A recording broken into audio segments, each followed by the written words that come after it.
Hai, Assalamualaikum warahmatullahi wabarakatuh. Good evening everyone. Nice to meet you again. Senang berjumpa dengan kalian kembali. Kali ini YouTube channel Crazy English sudah sampai ke chapter 3 dan siapkan diri kalian untuk belajar materi kita yang terbaru, yakni personal pronoun. Apa itu personal pronoun? Kita akan membahasnya sebentar lagi. Oke, sebelum kita bahas materi personal pronoun, ada baiknya kita kumpulkan semangat kita terlebih dahulu.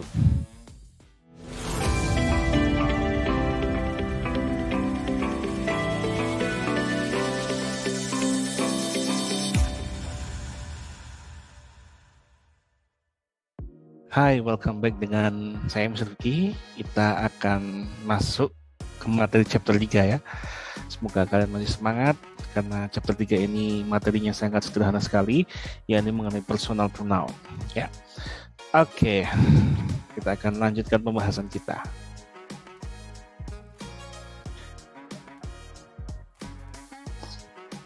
Oke, what is personal pronoun ya? Jadi pertanyaan pertama yang muncul pasti apa sih yang dimaksud dengan personal kemudian pronoun? Ya, di sini dijelaskan bahwa saya akan menjelaskan pelan-pelan. A personal pronoun is a short word we use as a simple substitute for the proper name of a person. Jadi kata ganti orang ya. Jadi gunakan untuk menggantikan nama seseorang di dalam bacaan, di dalam kalimat dan sebagainya. Each of the English personal pronouns shows us the grammatical person, gender, numbers, and case of the noun it replaces. Jadi dalam personal pronoun itu menunjukkan ada personnya siapa, gendernya laki-laki atau perempuan, jumlahnya dan lain sebagainya. Contoh yang paling gampang adalah kalau kalian mendengarkan atau pernah mengetahui pronoun berupa I, saya begitu ya, kemudian you, kamu, he, she, it dan lain sebagainya, yang saya yakin kalian sudah pernah mempelajari ini di bahasa Inggris basic atau bahasa Inggris dasar. Semuanya itu julukannya adalah personal pronoun. Kemudian fungsinya, oke, contoh ya, personal pronouns are the student doubles of grammar. Jadi menghindari untuk redundancy, untuk menghindari pengulangan kata yang terlalu monoton. They stand in for the people and perhaps animals, bisa untuk kata ganti orang, kata ganti hewan, juga kadang bisa kata ganti benda ya. To start in our sentence, yang menjadi topik pembicaraan. They allow us to speak and write with economy because they enable us to avoid repeating.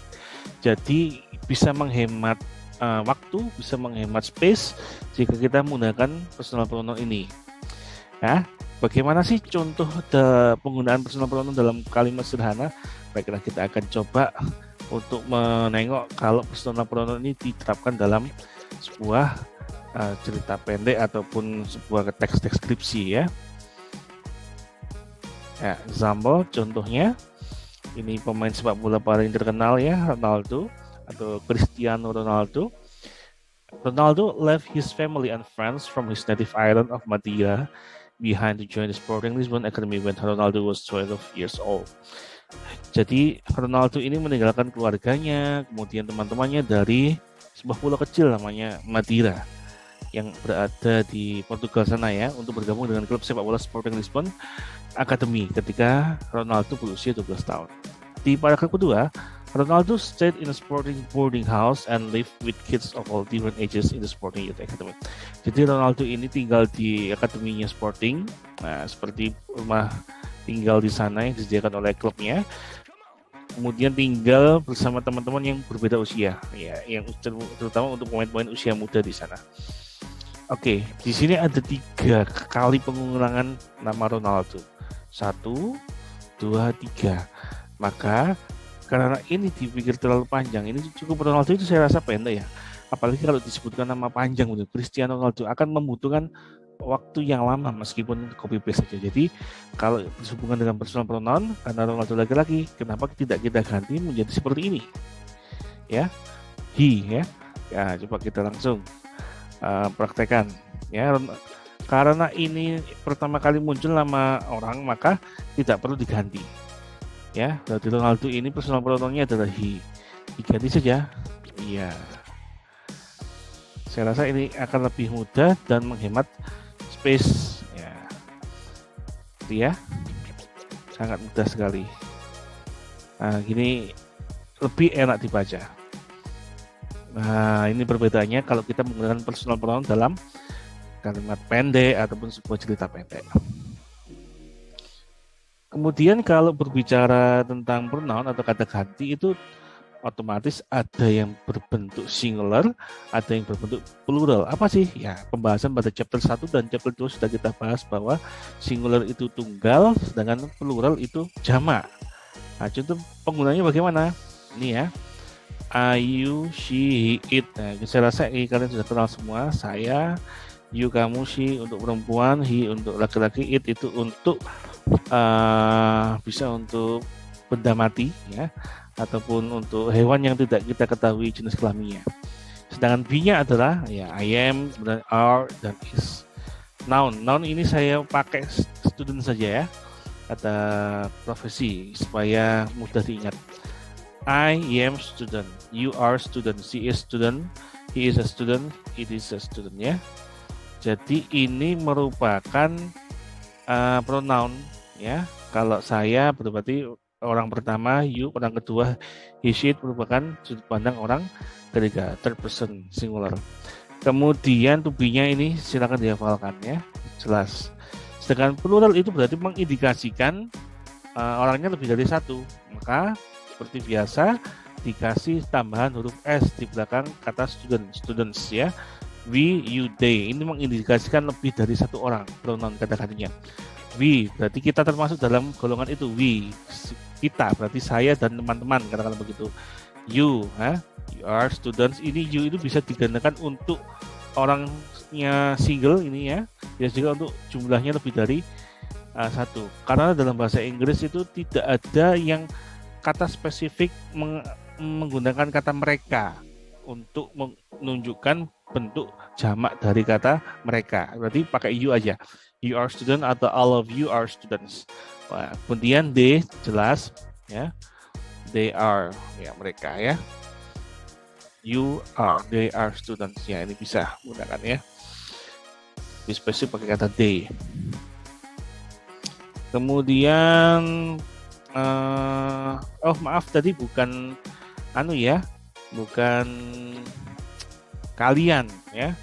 Wah, bukan mereka tapi kalian ya. Jadi dalam bahasa Inggris itu jarang kita temukan kata yang menggunakan kalian. Nah, kalian itu sama dengan menggunakan you ya. You, kamu, bisa juga you, kalian ya. Ya, ini saya ralat informasi yang sebelumnya. Oke, kemudian bentuknya ya ini gampang sekali. I, you, they, we, he, she, it. Ya, ini bisa digunakan sebagai personal pronoun, juga bisa digunakan untuk subject pronoun. Subject pronoun itu apa? Kalau kita menggunakan pronoun ini akan sebagai orang yang melakukan action, kegiatan ya. Jadi kalimat itu dibagi dalam dua ya, kalimat nominal dan kalimat verbal. Kalau kalimat nominal itu tidak ada kata kerja yang direct. Contohnya, I am a student. Saya seorang murid. Kalau pronoun ini digunakan untuk menyatakan pronoun yang menunjukkan kata kerja atau kalimat verbal, maka dikasih saja I study ya. Study itu merupakan verb, maka itu disebut sebagai kalimat verbal subject pronounnya ya. Jadi pronoun itu bisa berupa ini. Ini bisa sebagai personal pronoun, bisa juga sebagai subject pronoun ya. Ya, subject pronoun itu untuk kata kalimat yang verbal yang ada kata kerjanya. Contohnya I study, I work, I play. Ya, itu merupakan sebagai subject pronoun. Ini berlaku sebagai subjek, orang yang melakukan suatu pekerjaan. Sebut kalimat verbal. Kalau kalimat nominal, ya I am a student, you are student, they are students. Itu merupakan kalimat nominal, tidak ada kata kerjanya. Ya, ini saya rasa sederhana sekali dan kalian bisa menghafalkannya. Nah, ini contohnya ya. Kalau dalam penggunaan saya gunakan Rita dan Budi. Rita is in my class. She is a student. Karena feminin bentuknya perempuan maka she ya. Jadi tidak perlu digunakan pengulangan lagi. Rita is in my class, Rita is a student. Jadi Rita tidak perlu diulang 2 kali. Cukup menggunakan subject pronoun ataupun personal pronoun she, ya. Personal pronoun aja yang mengindikasikan feminin atau perempuan. Kemudian Budi is in my class, he is a student. Sama ya, Budi laki-laki pakai personal pronoun he. Maskulin ya, feminin dan maskulin itu bedanya. Kemudian kalau banyak atau lebih dari satu, Rita dan Budi saya gabungkan. Rita and Budi are in my class. They are students ya. Berarti ini to be-nya ya, karena subjeknya 2. Ada Rita dan Budi bukan maskulin dan feminin lagi, tapi berubah menjadi they, sekumpulan orang. Maka to be-nya adalah are. They are in my class. They are students. Baik. Exercise 1 ini cukup satu latihan saja karena materinya sangat sederhana. Perintahnya adalah complete the sentence, use a verb, am, is, or are. Use a noun, students, or students ya, a student or students. Jadi gunakan noun-nya atau kata bendanya yang di belakang to be itu berupa siswa atau peserta didik. Nah, oke, ada 6 soal. Yang pertama, we titik-titik. We ini mengindikasikan personal pronoun yang plural, lebih dari 1 ya. I jumlahnya, personal pronoun saya singular ya. Rita goes to school ya. Rita berarti menunjukkan personal pronoun perempuan. Kemudian Rita and Tom berarti 2 ya. Berarti they. Kemudian you cukup 1 orang aja, you titik-titik apa.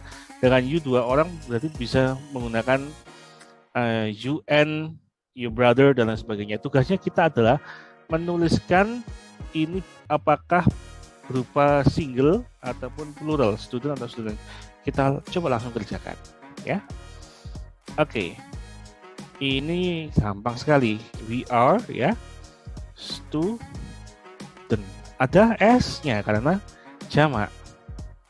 Oke. Kemudian I gimana? Ada ide, I am a student. Ya. Terus sekali Rita goes to school. Si personal pronoun perempuan si. She is a student ya, karena singular. Oke, saya merah. Rita and Tom go to school. They ya karena 2. Berarti they are students. Ya, jangan lupa untuk diberikan spasi. Nah, oke. Kemudian you one person gitu aja langsung. You are a student. Kamu seorang murid. Ya. Kemudian tuh pesan, nah berarti you and your sister, katakanlah begitu, saudara perempuanmu, berarti are ya. Nah, karena 2 orang. Students. Kalau kalian bertanya, Mr. Vicky ini seandainya noun-nya saya ganti tidak jadi students, contohnya football player, bisa. Contohnya, we are football players. I'm a football player. Rita goes to school. She is a football player. Rita and Tom go to school. They are football players. You are a football player. You and your sister are football players. Ya, jadi tinggal apa itu namanya? Penggunaannya menggunakan S apa tidak ya? Kalau S berarti jamak atau plural ya. Silakan untuk diperhatikan kembali. Nah, dan ini sangat mudah sekali untuk kalian pahami materi personal pronoun. Oke. Sampai kita di penghujung materi, saya ucapkan terima kasih. Thank you so much for your attention. Dan jangan lupa untuk like, comment, dan subscribe channel YouTube Crazy English with Mr. Vicky. Sampai jumpa di kesempatan berikutnya. Jika ada pertanyaan, bisa kalian tuliskan di kolom komentar di bawah ini, atau kalian bisa saling membantu dengan saling memberikan informasi serta jawaban barangkali antar sesama subscriber, sehingga kita lebih kompak.